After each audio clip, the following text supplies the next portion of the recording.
Welcome to my channel. দীর্ঘ প্রতীক্ষার পর কিন্তু অন্নপূর্ণা ভাণ্ডারের যে ফর্ম, সেই ফর্ম কিন্তু প্রকাশিত হয়েছে। আপনারা এই ফর্ম ডাউনলোড করতে পারবেন অফলাইন, এবং অফলাইনেই আপনারা ফিল আপ করতে পারবেন। অনলাইন ফিল আপ করার অপশান এখনও পর্যন্ত ওয়েবসাইটে দেয়নি, তবে যখন দেওয়া হবে তখন এই চ্যানেলের মাধ্যমে আপনাদের জানানো হবে এবং দেখানোও হবে কীভাবে ফিল আপ করতে হয়। তো এই অফলাইনে যে ফর্ম দিয়েছে, এই ফর্মটা আপনারা কোথা থেকে পাবেন, কীভাবে ডাউনলোড করবেন এবং কীভাবে একদম A to Z সঠিকভাবে ফিল আপ করবেন, সেই ফিল আপ করাও দেখাবো আজকের এই ভিডিওতে। তো চলুন ভিডিওটি শুরু করা যাক। তো ফ্রেন্ড, এই জন্য আপনাদের ফার্স্ট যেটা করতে হবে, গুগল ক্রোমে আপনাদের ফার্স্ট আসতে হবে। তো গুগল ক্রোমে আসার পর আপনাদের দেখুন এখানে টাইপ করতে হবে সোশ্যাল সিকিউরিটি। দেখুন socialsecurity.gov.in, এটাতে আপনাকে ক্লিক করতে হবে। তো ক্লিক করার পর দেখুন এখানে এই ওয়েবসাইটটিতে কিন্তু এক্সট্রা অনেক কিছু রয়েছে। এখানে আপনাকে ফর্ম আপনি দেখতে পাবেন, যেটা কিন্তু দেখুন ডাউনলোড অন্নপূর্ণা যোজনা ফর্ম, যেটা আপনার ইংলিশ, এখানে বাংলা এবং এখানে হিন্দি। আপনি যেই ভাষায় আপনি ফিল আপ করতে চান, তো সেই ভাষার ফর্ম আপনাকে ডাউনলোড করতে হবে। দেখুন ডাউনলোড অন্নপূর্ণা ফর্ম যোজনা ফর্ম, এটাতে আমি ক্লিক করলাম। তো ক্লিক করার পরেই এইভাবে কিন্তু ডাউনলোড হয়ে যাবে। এভাবে ডাউনলোড করার পর আপনারা এটা PDF হয়ে গেছে। এটা যে কোনো সাইবার ক্যাফ থেকে আপনারা PDFটা ডাউনলোড প্রিন্ট করে নেবেন। প্রিন্ট করার পরে তারপর আপনাদের ফিল আপ করতে হবে। তো দেখুন আমি এখানে PDF ভিউ করলাম। PDF ভিউ করার পরে আমি কিন্তু এবার ফর্মটা আপনাদের দেখাবো যে কীভাবে কী ফিল আপ করতে হয়। তো দেখুন এটা হচ্ছে 12 পাতা সম্পন্ন একটি ফর্ম। এখানে অনেক কিছু ডিটেলস দিতে হবে আপনাকে, এবং ফিল আপ করার আগে আপনাদের পুঙ্খানুপুঙ্খভাবে জেনে নিতে হবে যে কীভাবে ফিল আপ করতে হয়। তো এখানে প্রথমে দেখুন অন্নপূর্ণা যোজনা পারিবারিক তথ্য সংগ্রহের ফর্ম। প্রতিটি বিভাগের চেকবক্সের বিকল্প এবং নির্দেশাবলী রয়েছে। প্রতিটি চেকবক্স ও ক্ষেত্র পরিষ্কারভাবে চিহ্নিত করা হয়েছে। আবেদনকারী এবং যাচাইকারী কর্মকর্তাদের জন্য প্রয়োজনীয় নির্দেশাবলী প্রদান করা হয়েছে। প্রতিটি বিভাগ পূরণ করা বাধ্যতামূলক। দেখুন অন্নপূর্ণা যোজনা এটা যে পারিবারিক তথ্য সংগ্রহের ফর্ম দিয়েছে, তবেই কিন্তু অন্নপূর্ণা যে যোজনার যে ভাতা, সেই ভাতাটা দেওয়া হবে। সঠিকভাবে কিন্তু এটা ফিল আপ করতে হবে, এবং এখানে প্রতিটি বিভাগ বা পূরণ করা বাধ্যতামূলক। তো এখানে প্রথমেই দেখুন বিভাগ ক্ষেত্র, এখানে রয়েছে বিভাগ ক্ষেত্র, এখানে রয়েছে বিকল্প ইনপুট, এখানে রয়েছে নির্দেশনা। তো আপনাকে প্রথম যেটা করতে হবে, দেখুন পরিবারের প্রধানের নাম। এখানে পরিবারের প্রধানের নাম বলতে আপনাদের ধরুন বাড়িতে রয়েছে বাবা, মা, আপনি, বা পরিবারেতে 4 জন ফ্যামিলিতে রয়েছেন, তার মধ্যে বাবা অথবা মা রয়েছেন। তো আপনারা যাকে পরিবারের প্রধান করতে চান তার নাম কিন্তু এখানে এন্ট্রি করতে হবে। তার নাম এখানে না, তার নামটা এখানে এন্ট্রি করতে হবে। হ্যাঁ, এবার আপনি ধরুন যদি মনে করেন যে আপনার বাবাকে আপনি পরিবারের প্রধান করতে চান, তো বাবার নামটা এখানে কিন্তু নাম এবং সারনেম, নাম এবং টাইটেল পুরোটাই লিখতে হবে। সেটা কিন্তু আপনাকে ইংলিশে লিখতে হবে এবং আপনাকে ক্যাপিটাল লেটারে লিখতে হবে। হ্যাঁ, আপনাকে ক্যাপিটাল লেটারে লিখতে হবে। ধরুন এরকম ক্যাপিটাল লেটারে আপনাকে লিখতে হবে। তাহলে কী হবে, তাহলে আপনার সুবিধা হবে যে আপনার নামটা বুঝতে পারবে এবং আপনার নামটা ভুল হওয়ার চান্সেস কম থাকবে। এবং অবশ্যই এই নামটা যেটা হবে সেটা কিন্তু আধার কার্ডে যেই স্পেলিং রয়েছে সেই স্পেলিং অনুযায়ী। ঠিক আছে, তাহলে এখানে বোঝা গেল। এখানে পরিবারের প্রধানের নাম, আপনার যদি মাকে আপনি প্রধান রাখতে চান, তাহলে এখানে আপনার মায়ের ফুল নেম লিখতে হবে ক্যাপিটাল লেটারে, এবং আধার কার্ডে যেই নামটা আছে সেই নাম অনুযায়ী। হলো। তো নেক্সট এবার আপনাকে যেটা করতে হবে সেটা হচ্ছে, দেখুন জন্ম তারিখ রয়েছে। তো জন্ম তারিখ আপনাকে এই কলমে লিখতে হবে। এখানে দিন, মাস, বছর। ধরুন 10ই মার্চ 1994 যদি হয়, তাহলে এখানে 10, এখানে মাস, হ্যাঁ, তারপর এখানে 03/1994। ঠিক আছে, তো এখানে কিছু করতে হবে না। নেক্সট আপনাকে যেটা করতে হবে সেটা হচ্ছে পরিবারের প্রধানের লিঙ্গ। পরিবারের প্রধান আপনার যদি মহিলা হয় তাহলে এখানে মহিলাতে টিক করবেন, আর যদি পুরুষ হয় তাহলে পুরুষে টিক করবেন। এই বক্সে কিছু করতে হবে না। এবার হচ্ছে পরিবারের প্রধানের আধার নম্বর। পরিবারের প্রধান আপনি যদি বাবাকে করেন বাবার আধার নাম্বার, যদি মাকে করেন মায়ের আধার নাম্বার, এই বক্সে। এবার হচ্ছে ডিজিটাল রেশন কার্ডের পারিবারিক ID। আপনার পরিবারের যদি বাবার অথবা মায়ের, যাকে প্রধান করেছেন, তার যদি ডিজিটাল রেশন কার্ড থাকে, তাহলে এখানে ডিজিটাল রেশন কার্ডের এখানে নাম্বারটা আপনাকে জাস্ট দিতে হবে। রেশন কার্ড নাম্বার বলতে আপনার রেশন কার্ডের আগে যে SPHH থাকে, PHH থাকে, সেই সমস্ত কিন্তু দিয়েই আপনাকে এখানে নাম্বারটা দিতে হবে। এবার পরিবারের সদস্য সংখ্যা, পরিবারের টোটাল কতজন সদস্য রয়েছে, ধরুন 3 জন যদি থাকে হয় 3 বা 4 জন যদি হয় 4, এরকম অনুযায়ী কিন্তু লিখতে হবে। নেক্সট দেখুন ঠিকানা আপনাকে এখানে এই বক্সে ভিলেজ, হ্যাঁ, ভিলেজ, পোস্ট, তারপর পুলিশ স্টেশন, হ্যাঁ, ডিস্ট্রিক্ট, পিন, সমস্ত কিছু লিখতে হবে। ঠিক আছে, এরপরে নিচে আপনি দেখবেন যোগাযোগ নাম্বার। এখানে আপনি হেড অফ দ্য ফ্যামিলি যাকে করবেন, হেড অফ দ্য ফ্যামিলি আপনি বাবাকে রাখুন বা আপনার মাকে রাখুন, যাকেই রাখুন না কেন তার আধার কার্ডের সঙ্গে যে মোবাইল নাম্বার লিঙ্ক আছে সেই মোবাইল নাম্বারই কিন্তু এখানে দিতে হবে। কারণ এখানে দেয়া আছে দেখুন, বিশেষত পরিবারের প্রধানের আধার নাম্বারের সংযুক্ত মোবাইল নাম্বার, মানে পরিবারের যাকে আপনি প্রধান করেছেন সে ওপরে এই ফর্মে যাকে প্রধান লিখেছেন, এখানে কিন্তু যার নাম আপনি লিখেছেন ওনার আধার কার্ডের সঙ্গে যে মোবাইল নাম্বার লিঙ্ক আছে সেই মোবাইল নাম্বারই কিন্তু এখানে দিতে হবে। এরপরে দেখুন নাম, জন্ম তারিখ, লিঙ্গ, পরিবারের প্রধানের সঙ্গে সম্পর্ক, আধার নাম্বার। এবার পরিবারের সকল সদস্যের এই ডিটেলসগুলো দিতে হবে, নাম, জন্ম তারিখ, লিঙ্গ এবং পরিবারের প্রধানের সঙ্গে সম্পর্ক, আধার নাম্বার। এখানে দেখুন আপনাকে বলে দিই, পরিবারের প্রথমেই দেখুন যেটা আছে পরিবারের প্রধান। আপনি যদি পরিবারের প্রধান কোনো মহিলা হয় অথবা পুরুষ হয়, ধরুন আপনার বাবাকে করেছেন, তাহলে এখানে পরিবারের প্রধানের নামটা এখানে দিয়ে দেবেন।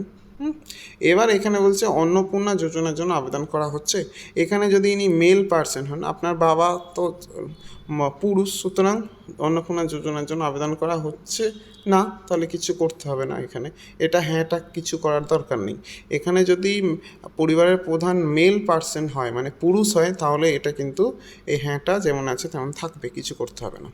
প্রথমে একটা হলো, এবং ধরুন সদস্য সংখ্যা 1, এবং আপনি যদি পরিবারের প্রধান আপনার মাকে করে থাকেন ওপরে, তাহলে কিন্তু এখানে আপনার মায়ের ফুল নেম এবং এই অন্নপূর্ণা যোজনার জন্য আবেদন করা হচ্ছে এটা যে লেখা আছে এখানে আপনাকে হ্যাঁ এটাতে টিক দিতে হবে। ঠিক আছে, তাহলে আপনারা যদি 3 জন হন তাহলে এখানে মায়ের হয়ে গেল, এখানে বাবার নাম দিয়ে দেবেন, মানে সদস্য সংখ্যা আপনাদের যদি এখানে টোটাল 5 জনের দেয়া থাকে, 5 জনের টোটাল দেয়া থাকে, আপনি 5 জনের বাকি হেড অফ দ্য ফ্যামিলির এখানে দিলেন।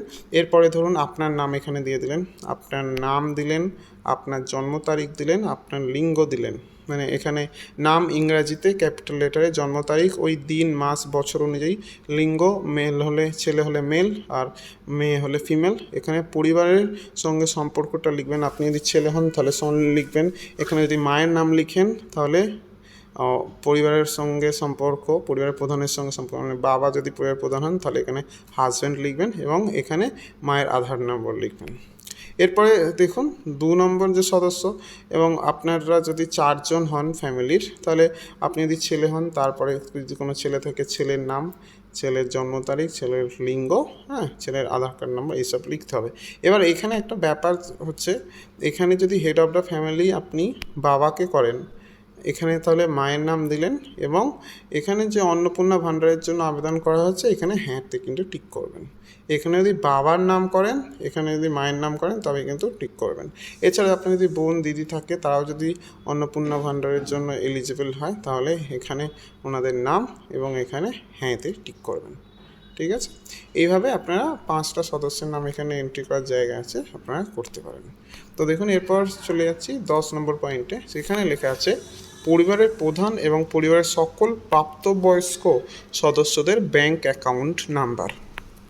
তো এখানে প্রথমেই দিয়েছে head of the family. Head of the family বলতে আপনি ওপরে যে নামটা ফার্স্ট দিয়েছিলেন, যাকে হেড অফ দ্য ফ্যামিলি করেছিলেন, বাবাকে অথবা মাকে যাকে করেছেন, এখানে তার হচ্ছে ব্যাংকের নাম লিখবেন ইংলিশে, ফুল একদম ক্যাপিটাল লেটারে, জাস্ট স্পেস দিয়ে লিখবেন। অ্যাকাউন্ট নাম্বার পরিষ্কার করে বড় করে লিখবেন, ইংরাজিতেই 1 2 এই ফরম্যাটে লিখবেন, এবং আইএফএসসি কোডও খুব পরিষ্কারভাবে আপনারা লিখবেন, ছাড়া দিয়ে যাতে বোঝা যায়। ঠিক আছে, এবং এখানে ওই অ্যাকাউন্ট নাম্বারটাই দেবেন যে ব্যাঙ্ক অ্যাকাউন্ট নাম্বারটিতে ডিবিটি করা আছে। ঠিক আছে, তাহলে হেড অফ দ্য ফ্যামিলি যে অ্যাকাউন্টে ডিবিটি করা আছে সেই সমস্ত অ্যাকাউন্ট ডিটেলস এখানে সঠিকভাবে এন্ট্রি করতে হবে। এছাড়া আপনার আর যে বাড়ির সদস্য রয়েছে তাদেরও কিন্তু সেমভাবে, ধরুন এখানে আপনার মায়ের দিলেন সমস্ত ডিটেলস, আপনার মায়ের নাম দিলেন, বা এখানে আপনি যদি হেড অফ দ্য ফ্যামিলি আপনার মাকে করে রাখেন তাহলে এখানে আপনি মায়ের ব্যাংকের নাম, ব্যাংকের অ্যাকাউন্ট নাম্বার, আর এখানে আইএফএসসি কোড। বাকি সদস্যদেরও কিন্তু এইখানে আপনাকে সঠিকভাবে দিতে হবে। একটা জিনিস মনে রাখতে হবে, আপনাকে অ্যাকাউন্ট নাম্বার খুব ভালোভাবে চেক করে নেবেন এবং সেই ব্যাঙ্ক অ্যাকাউন্ট নাম্বার যেন ডিবিটি লিঙ্ক থাকে। এইভাবে দেখুন 5জন সদস্যের এখানেও রয়েছে। তো এরপর স্ক্রল করে পরবর্তী বিভাগ হচ্ছে এপিক নাম্বার। এপিক নাম্বার মানে ভোটার নাম্বার। এখানে HOV head of the family, প্রাপ্তবয়স্ক যারা রয়েছে তাদের। তো এখানে হেড অফ দ্য ফ্যামিলির এপিক নাম্বার মানে আপনি বাবাকে অথবা মাকে যাকে করেছেন সেই এপিক নাম্বার এখানে দেবেন। এবং এখানে বিধানসভা ক্ষেত্র এবং অংশ নাম্বার, যেটা হচ্ছে আপনার যে নতুন ইলেকট্রাল সার্চের যে ভোটার কার্ডের জন্য ভোট দিতে যে গিয়েছিলেন তার আগে একটা স্লিপ দেওয়া হয়েছিল, সেই স্লিপে কিন্তু লেখা থাকে অংশ নাম্বার, ওটা আপনারা দেখে নেবেন। এবং বিধানসভা ক্ষেত্র আপনাদের উত্তর, দক্ষিণ এবং যেই জায়গার আপনার নাম সেই নাম লেখা থাকে, এটা ভোটার কার্ডে থাকে বিধানসভা ক্ষেত্র, ওটা দেখে এখানে কিন্তু ইংলিশে নামটা লিখবেন, ঠিক আছে। এরপরে সদস্য সংখ্যা 1 মানে আপনার মা অথবা বাবা বা আপনার দিদি বা ভাই বা আপনি যারা কিন্তু প্রাপ্তবয়স্ক তাদের এগুলো দিয়ে দিলেন। জাস্ট এপিক কার্ড নম্বর, বিধানসভা ক্ষেত্র এবং অংশ নম্বর, এইভাবে 5 জনের আপনি এখানে দিলেন। দেওয়ার পর নেক্সট হচ্ছে 12 নম্বর বিভাগ সেখানে হচ্ছে আপনাকে যেটা দিতে হবে সেখানে হচ্ছে আপনি মানে যে হেড অফ দ্য ফ্যামিলি উনি অসংরক্ষিত মানে জেনারেল বা আর্থিকভাবে দুর্বল বা তপশিলি না অতপশিলি উপজাতি, এভাবে যেটা হবে সেটাতে কিন্তু আপনাকে ক্লিক করতে হবে। ওবিসি হলে ওবিসি, এসসি হলে এসসি, এসটি হলে এসসি দিতে হবে। এবং এখানে দেখুন পরিচয় সংশোধন জাতীয়তা, আর্থিকভাবে দুর্বল, ক্রিমিনাল লেয়ার ইত্যাদি সংশোধন ইত্যাদি। এখানে কিন্তু যেটা আপনি ফিল আপ করেন, যদি এসসি হন এসসির কিন্তু ফর্মের জেরক্স দিতে হবে, ওবিসি হলে ওবিসির ফর্মেরও কিন্তু আপনাকে জেরক্স দিতে হবে। এইটা কিন্তু হেড অফ দ্য যিনি ফ্যামিলি, ওই ফ্যামিলির কিন্তু এই শংসাপত্র লাগবে। মানে ধরুন ওবিসি হলে ওবিসির জেরক্স দিতে হবে, ঠিক আছে। এটা হচ্ছে পরিবার যিনি হেড অফ দ্য ফ্যামিলি ওনারই শুধু, আর কারো লাগবে না। তো এরপরে দেখুন রেশন কার্ড ও খাদ্য ভর্তুকি সঠিক হলে ঠিক চিহ্ন দেবেন, ঠিক। এখানে দেখুন আপনার কি ডিজিটাল রেশন কার্ড রয়েছে, এখন সবারই ডিজিটাল রেশন কার্ড হয়েছে, তাহলে আপনার এখানে হ্যাঁ দিতে হবে। আপনার ডিজিটাল রেশন কার্ড থাকলে আপনাকে হ্যাঁ দিতে হবে, এবং যদি না থাকে তাহলে না দিতে হবে। এইগুলো হচ্ছে সমস্ত হেড অফ দ্য ফ্যামিলির এই সমস্ত ডিটেলস দেওয়া হচ্ছে। এবং যদি রেশন কার্ড থাকে তাহলে রেশন কার্ডের ধরনটা কি, এটা AAY, SPHH, PHH, RKSY, RKSY2, এটা হচ্ছে আপনার রেশন কার্ডের যে সামনে রেশন কার্ড আইডি থাকে তার আগে লেখা থাকে, ওটা দেখে আপনারা যেটা হবে সেই বক্সে কিন্তু টিক করবেন, ঠিক আছে। এরপরে দেখুন প্রতিটি বলছে পরিবারটি রেশন দোকান থেকে মাসিক আয় রেশন তুলছে কি না। মাসিক আপনারা যদি রেশন তোলেন রেশন দোকান থেকে তাহলে হ্যাঁ করবেন, যদি না তোলেন না করবেন, ঠিক আছে। এরপরে দেখুন সম্পদে যেটা রয়েছে বাড়ির ধরন, আপনার বাড়িতে 3 বা তার বেশি পাকা বাড়ি রয়েছে কিনা। আপনার বাড়িতে যদি 3টি পাকা বাড়ি থাকে বা 3টির বেশি থাকে। এবং দেখুন পারিবারিক জমির মালিকানা, আপনার পরিবারে কি কারো জমি রয়েছে, জমির কেউ মালিক, যদি হ্যাঁ হয় হ্যাঁ, জমি যদি থাকে, এবং যদি না হয় না। যাদের হ্যাঁ রয়েছে, যাদের জমি রয়েছে তাদেরকে হ্যাঁতে ক্লিক করতে হবে। এবং হ্যাঁতে ক্লিক করার সঙ্গে সঙ্গে এখানে কিন্তু দেখুন রেজিস্ট্রেশন নথিপত্র অথবা মিউটেশনের কপি, হ্যাঁ, বা আপনার যে ট্যাক্স দেন, হ্যাঁ, কর যে দেন তার কিন্তু সেই রেকর্ডের জেরক্স কিন্তু এখানে জমা দিতে হবে এই ফর্মের সঙ্গে, ঠিক আছে। তো এখান পর্যন্ত সবাই ক্লিয়ার। নেক্সট দেখুন পরিবারের সকল সদস্যের মোট জমির পরিমাণ, জমি ধরুন যাদের রয়েছে তাদের কিন্তু টোটাল জমির পরিমাণটা এখানে শতক হিসাবে লিখবেন, যেটা হচ্ছে দলিলের মধ্যে কিন্তু লেখা থাকে, আপনারা দেখে দেবেন। এবং তার সঙ্গে ওই রেজিস্ট্রেশনের নথি যেটা বললাম সেটা জমা দিতে হবে। এরপরে চলে আসি যানবাহন। দেখুন আপনার পরিবারের কোনো সদস্য কি অবাণিজ্যিক মোটর চালিত 4 চাকা গাড়ি আছে, মানে 4 চাকা গাড়ি আছে কিনা অবাণিজ্যিক, মানে প্রাইভেট যে গাড়িগুলো, এরকম কি রয়েছে। যদি থাকে হ্যাঁ করবেন, না যদি না থাকে না করবেন। যদি থাকে তবে কিন্তু কটা গাড়ি আছে লিখতে হবে, এবং গাড়ির যে রেজিস্ট্রেশন নাম্বার সেটা কিন্তু এখানে এন্ট্রি করতে হবে। এবং দেখুন গাড়ির জিপ ট্রাক্টর অন্তর্ভুক্ত করুন, যদি হ্যাঁ হয় মডেল, সেটা কি গাড়ি কী ধরনের গাড়ি সেটা লিখতে হবে, এবং এখানে মডেল নাম্বারও কিন্তু লিখতে হবে। তো এরপরে দেখুন পারিবারিক সদস্যদের স্বাস্থ্য বিমা, আপনার পরিবার ভিত্তিক যে সমস্ত সদস্য রয়েছে তাদের কোনো স্বাস্থ্য বিমা করা আছে কিনা, মানে ধরুন LIC, তারপর রোজ ভ্যালি, এরকম বিভিন্ন কোম্পানি তো অনেকে স্বাস্থ্য বিমা করে রাখে, তো সেগুলো যদি থাকে হ্যাঁ করবেন, যদি না থাকে না করবেন। যদি হ্যাঁ করে থাকেন তাহলে এখানে হ্যাঁতে টিক দিতে হবে। এবং হেড অফ দ্য ফ্যামিলির প্রথম হচ্ছে হেড অফ দ্য ফ্যামিলির সেটা সরকারি না বেসরকারি স্বাস্থ্য বিমাটা সেটা আপনাকে দিতে হবে। বিমার অঙ্ক কত, মানে সাম অ্যাসুরেড কত হয় এবং প্রিমিয়াম প্রিমিয়াম কত করে দেন সেটা এখানে লিখতে হবে। এইভাবে কিন্তু আরও যদি ধরুন হেড অফ দ্য ফ্যামিলির নেই, হয়তো তার ছেলের বা মেয়ের রয়েছে, তো এটাও কিন্তু সেখানে করতে হবে যে আপনার বিমাটা সরকারি না বেসরকারি, বিমার অঙ্ক কত এবং প্রিমিয়াম কত, ঠিক আছে, প্রিমিয়াম কত দিতে হয় মাসে বা বছরে বা হাফ ইয়ারলি বা কোয়ার্টারলি দিতে হয়, সেগুলো এখানে কিন্তু এন্ট্রি করতে হয়। এভাবে 5জন সদস্যের এখানে দেওয়া আছে। এরপর যেটা আছে আয় বা পেশা, এখানে কোনো সদস্য কি আয়কর বা পেশাগত কর প্রদান করেন, মানে পি ট্যাক্স কেউ দেয় কি, বা আইটিআর ইনকাম ট্যাক্স রিটার্ন কেউ কি ফাইল করেন, সেটা কিন্তু যদি হয় আপনার ফ্যামিলির মধ্যে যে 4জন বা 5জন যে ফ্যামিলির ডিটেলস দিচ্ছেন তাদের মধ্যে কেউ যদি দেয় তাহলে হ্যাঁ করতে হবে, যদি না হয় না করতে হবে। এবং পরিবারের সদস্যের প্যান কার্ড যদি থাকে, পরিবারের সদস্য যদি প্যান কার্ড থাকে তাহলে এখানে হ্যাঁ করতে হবে, যদি না থাকে তাহলে কিন্তু এই নাইতে ক্লিক করতে হবে। যদি হ্যাঁ থাকে তাহলে হ্যাঁতে ক্লিক করবেন, তাহলে হেড অফ দ্য ফ্যামিলির নাম দেবেন, তার প্যান কার্ড দেবেন, প্রথম সদস্যের নাম দেবেন, প্যান কার্ড দেবেন, সেকেন্ড সদস্যের নাম দেবেন, প্যান কার্ড দেবেন। এইভাবে যতগুলো সদস্য আছে এবং যাদের প্যান কার্ড রয়েছে তাদের নাম এবং প্যান নাম্বার এখানে দিতে হবে, ঠিক আছে। এরপর হচ্ছে ওপরে আরও স্ক্রল করবো, নিচে যাব, এখানে ধরুন কর্মসংস্থানের ধরন দেওয়া আছে।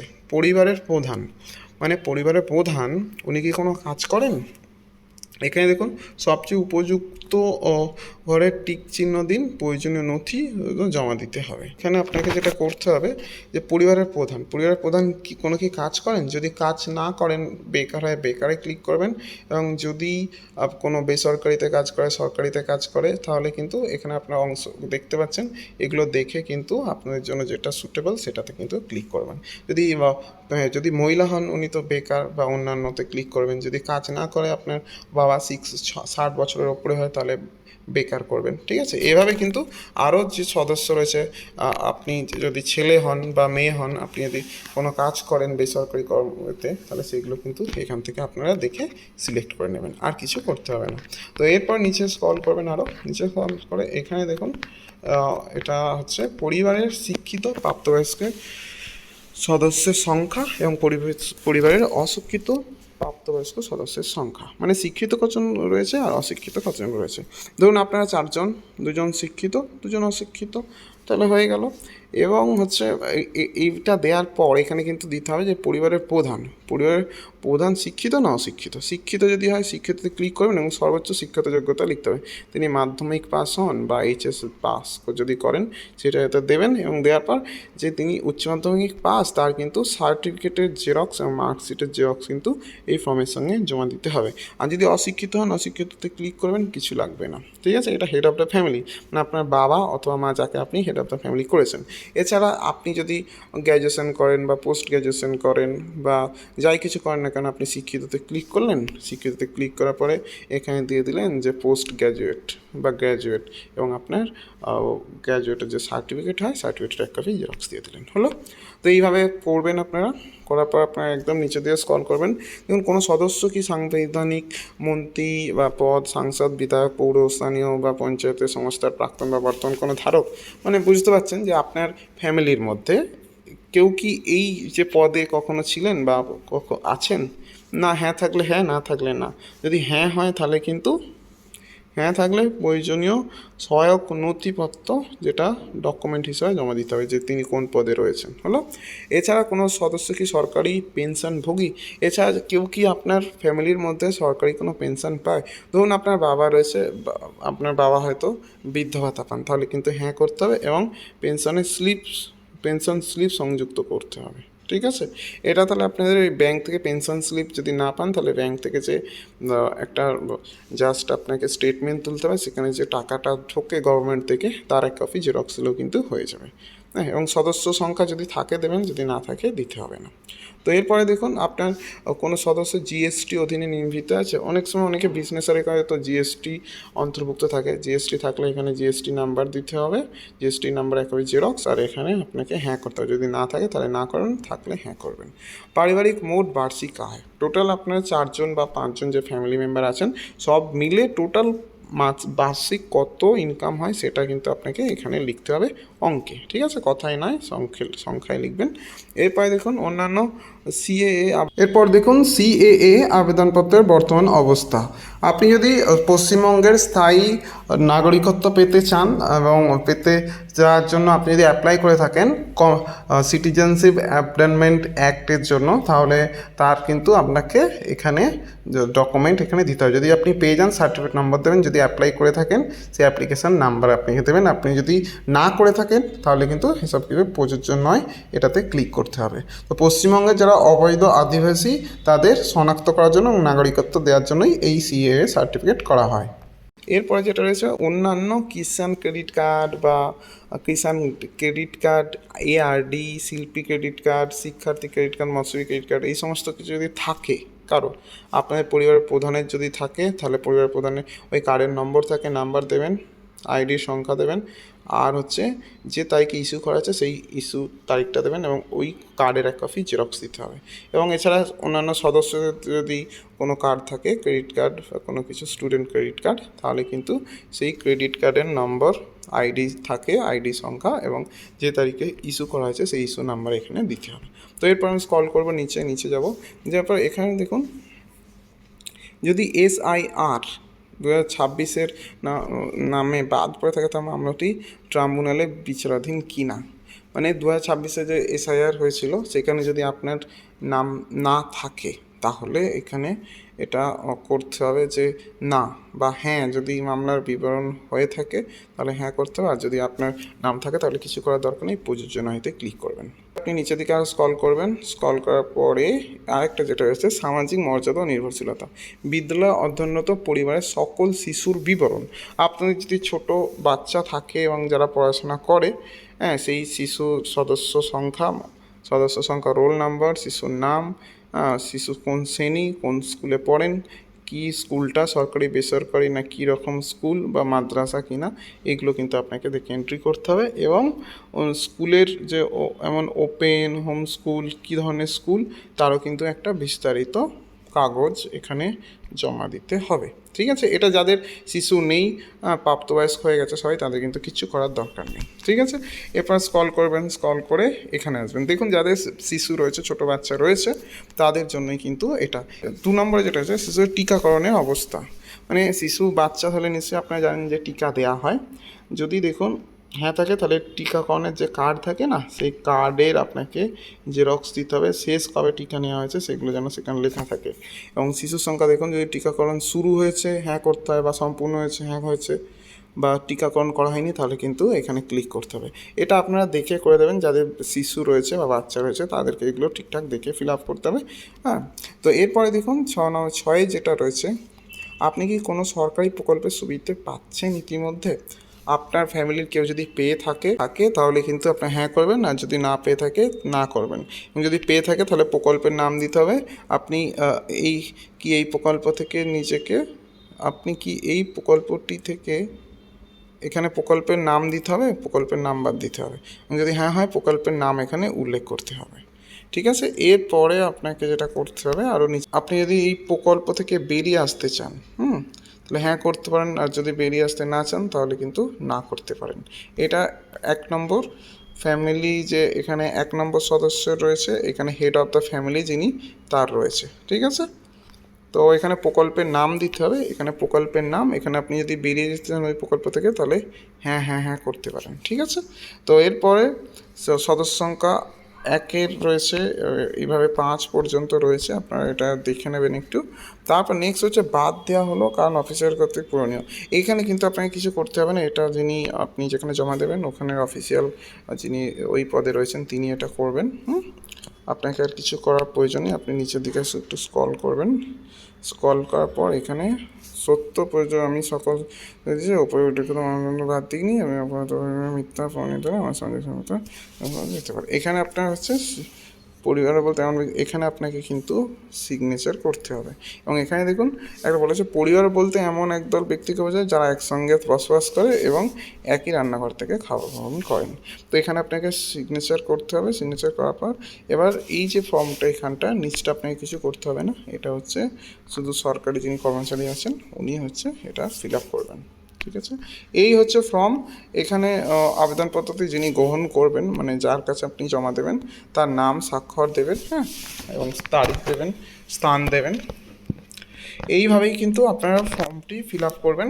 তবে অনলাইনে কিন্তু এখনও এটি আসেনি, জাস্ট অফলাইন এসেছে। এবং অফলাইনে আপনার যদি কোথা থেকে কেউ দিয়ে যায় পৌরসভা বা পঞ্চায়েত থেকে, তাহলে আপনারা ওখান থেকে নিয়ে ডাউনলোড করতে পারেন, ফিল আপ করতে পারেন, ফিল আপ করে যেখানে জমা দিতে বলবে সেখানে জমা দিতে পারেন। আর যদি আপনাদের এটা না কেউ দিয়ে যায়, তাহলেও কিন্তু আপনারা অনলাইন ওই ওয়েবসাইটে গিয়ে আপনারা ওখান থেকে ডাউনলোড করে পিডিএফ করবেন, এবং পিডিএফ থেকে প্রিন্ট আউট করে কিন্তু স্ট্যাপেল করে এইভাবে ইউজ করতে পারেন। তবে এটা আপনাকে মনে রাখতে হবে, সমস্ত ডকুমেন্টে কিন্তু আপনার যার ডকুমেন্ট দেবেন, মানে হেড অফ দ্য ফ্যামিলি, ওনার কিন্তু, বা যে যে সমস্ত সদস্যদের দেবেন ওনাদের কিন্তু সিগনেচার থাকতে হবে, অর্থাৎ সেলফ অ্যাটেস্টেড করা কিন্তু ডকুমেন্ট দিতে হবে। তো thank you for watching this video. যদি এই ভিডিও নিয়ে কোনো কিছু কোয়ারিজ থাকে বা কোনো কিছু জানতে ইচ্ছে, আপনি কমেন্ট বক্সে কমেন্ট করবেন, আমি অবশ্যই জানাবো।